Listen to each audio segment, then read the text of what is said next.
એક શિક્ષકે વિદ્યાર્થીઓને સવાલ પૂછ્યો કે જો તમારી પાસે 86,400 રૂપિયા હોય અને કોઈ તમારી પાસેથી 100 રૂપિયા ઝૂંટવી જાય તો તમે 100 રૂપિયા મેળવવા માટે એની પાછળ દોટ મૂકશો કે બાકીના 86,300 રૂપિયા બચાવવાનો પ્રયત્ન કરશો? ત્યારે એક વિદ્યાર્થીએ હસીને કહ્યું કે સાહેબ 100 રૂપિયા માટે કઈ આટલા બધા રૂપિયા દાવ પર લગાવાય, કોણ દોડે એની પાછળ? ત્યારે શિક્ષકે બહુ સરસ વાત કરી કે બસ આ જ વાત આપણે આપણા રોજિંદા જીવનમાં ભૂલી જઈએ છીએ. કુદરત આપણને રોજની 86,400 સેકન્ડની અનમોલ મૂડી આપે છે.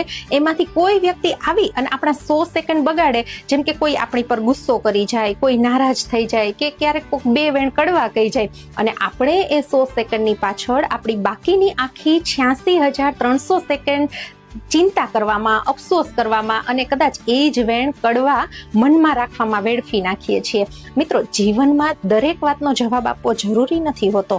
કોઈના 100 સેકન્ડના ગુસ્સા માટે આપણી બાકીની હજારો સેકન્ડની શાંતિ શા માટે આપણે દાવ પર લગાવીએ? એ 100 સેકન્ડની વાતને ત્યાં જ છોડી દેતા શીખવું પડશે. જે ક્ષણ ગઈ એને ભૂલી જઈએ અને બાકીના સમયને ખૂબ વાલથી સાચવીને જીવનને મંગલમય બનાવીએ.